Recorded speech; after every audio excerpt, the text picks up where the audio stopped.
Différents faits divers nous interpellent et nous incitent à la réflexion.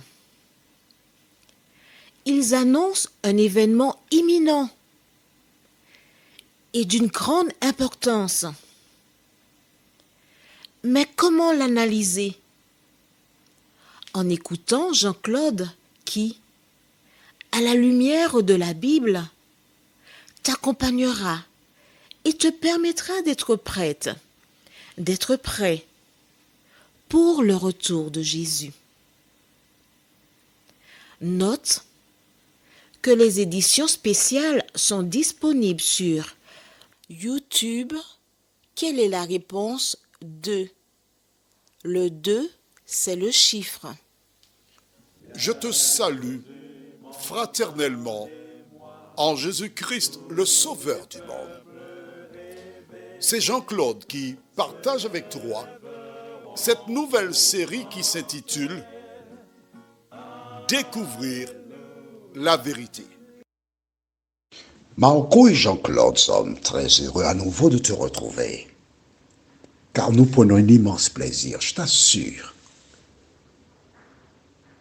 de te parler de Jésus de Nazareth. Les références de ce jour sont Genèse 6, versets 1 à 3 et Romains 8, versets 26 et 27. Genèse 6, versets 1 à 3 et Romains 8, versets 26 et 27. Juste avant de voir mon esprit, prions. Éternel, maintenant, celles et ceux qui écoutent ces audios savent pourquoi nous devons toujours prier avant d'entamer un thème. Maintenant, ils savent tous que prendre la Bible et la comprendre est impossible sans l'intervention du Saint-Esprit. Alors, Saint-Esprit, nous faisons appel à toi, parce que c'est toi qui conduis dans toute la vérité. Merci de continuer de nous visiter. Nous t'avons prié au nom de Jésus pour ta gloire éternelle. Amen. Rappelle-toi, nous avons vu précédemment comment dans Éphésiens 4, verset 30, la Bible déclare « N'attristez pas le Saint-Esprit de Dieu, par lequel vous avez été scellés pour le jour de la rédemption. » Tu te rappelles? Ensuite, dans Apocalypse 22, verset 11, Dieu dira que celui qui est souillé se souille encore, mais aussi que celui qui est saint se sanctifie encore. Puis au verset 12, « Voici, je viens bientôt et ma rétribution est avec moi pour rendre à chacun selon son œuvre. » C'est-à-dire que lorsque Dieu tiendra ce propos, le Saint-Esprit qui va pour convaincre les gens, il n'ira plus convaincre. Non. Il ne le fera pas. C'est terminé. C'est fini. Celui qui n'a pas accepté Jésus et qui n'a pas fait tout ce que Jésus demande restera dans son état.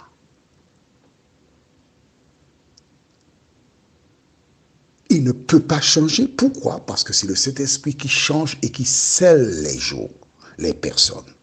Si tu n'es pas scellé, tu es comme l'enveloppe avec le timbre, mais tu peux passer à la poste. Tu écrasez-les. C'est bon? C'est clair? Ok. Aujourd'hui, rappelle-toi, nous avons vu le Saint-Esprit S majuscule, E majuscule. Nous verrons maintenant un autre esprit dans Genèse chapitre 6. Et nous lisons les versets 1 à 3. Lisons. Lorsque les hommes eurent commencé à se multiplier sur la face de la terre, et que des filles leur furent nées, les fils de Dieu virent que les filles des hommes étaient belles, et ils en prirent pour femmes parmi toutes celles qu'ils choisirent. Alors l'Éternel dit, mon esprit, un minuscule, ne contestera pas à toujours avec l'homme, car l'homme n'est que chair, et ses jours seront de 120 ans. Mon esprit, un minuscule. C'est pas un majuscule. Tu vois? Que s'est-il passé? Et pourquoi ai-je abordé ces versets avec toi? Certains petits malins, et quand je dis malin, je fais allusion tout simplement au fait qu'il y a le malin qui est le diable, et ses enfants sont des petits malins. Donc des personnes qui font les œuvres du diable. Racontent qu'il y a eu des anges qui seraient venus sur terre et qui ont fait des enfants avec des femmes, et ces enfants-là étaient belles, et les enfants d'Adam et Ève se sont tournés vers ces enfants-là et ont fait des enfants. Tu as compris? Non? Je t'explique à nouveau. Des personnes soutiennent que des anges, en l'occurrence des démons, vinrent, eurent des rapports avec des femmes, des humains, qui donnèrent de superbes enfants qui sont beaux. Et c'est ce qu'on appelle les filles des hommes. Est-ce possible? Est-ce vrai? C'est faux. Mais écoute, quand Dieu créa l'homme, allons dans Genèse, il faut que tu comprennes. Qui se trouve sur terre?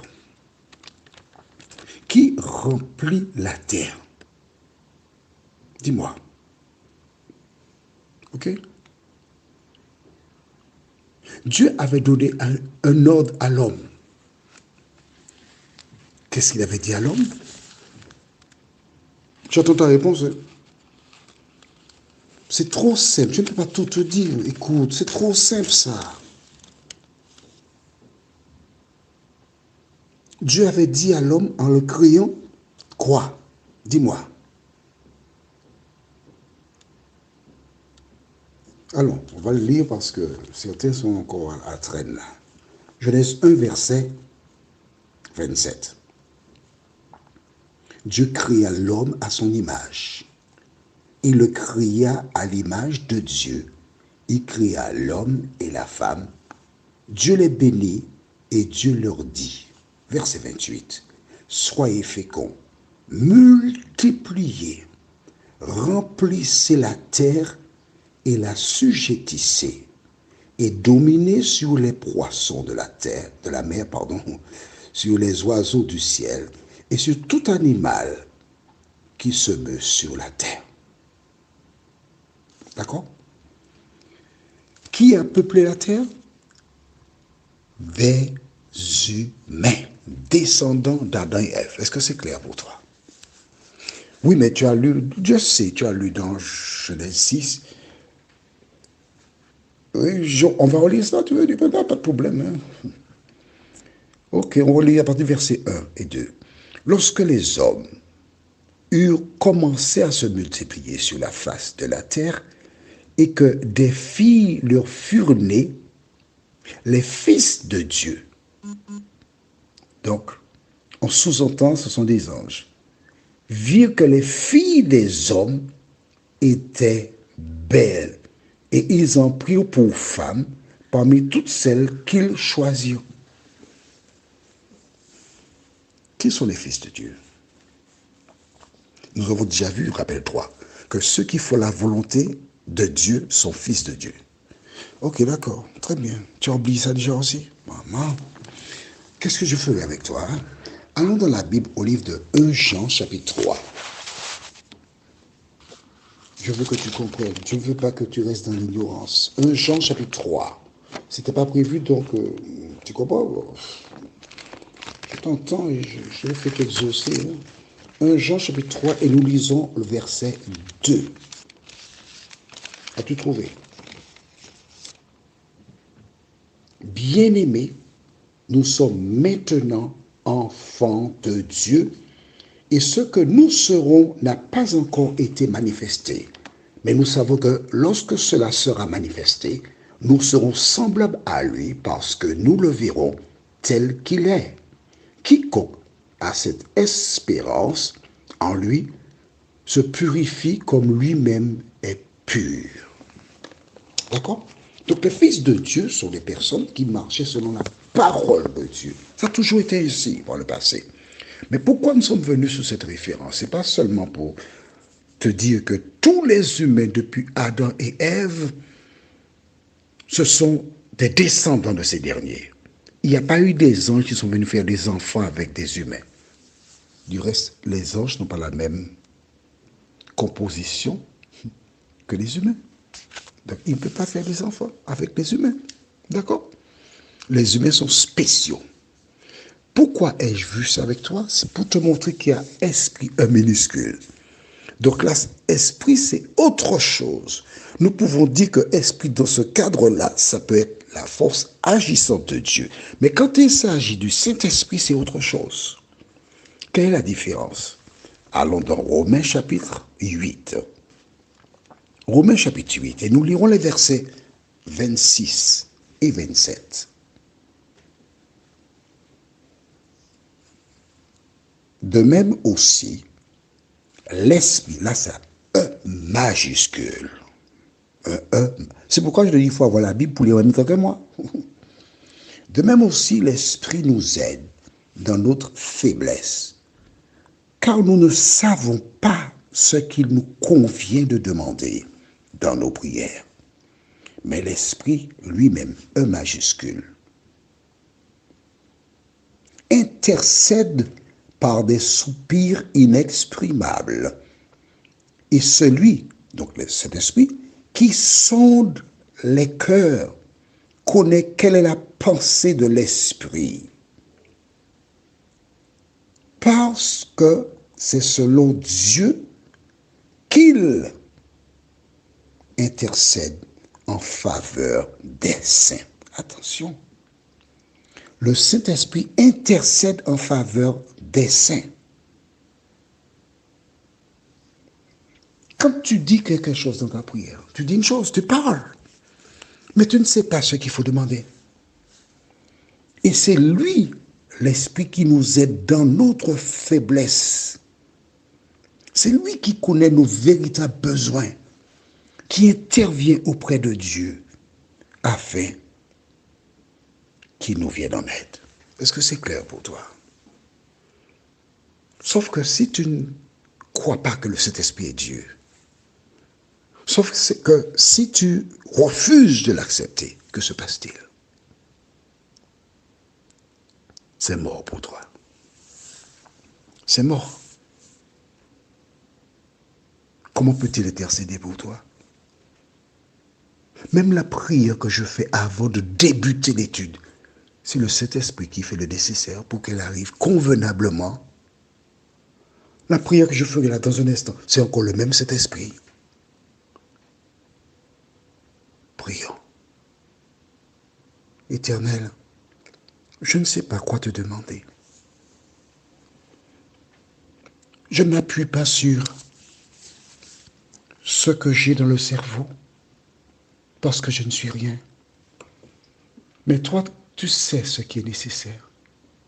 Toi, tu agis. Toi, tu parles. Et cet esprit permet que nous puissions, nous qui lisons la parole et qui avançons par la foi, que nous soyons en mesure d'être toujours sous ton égide.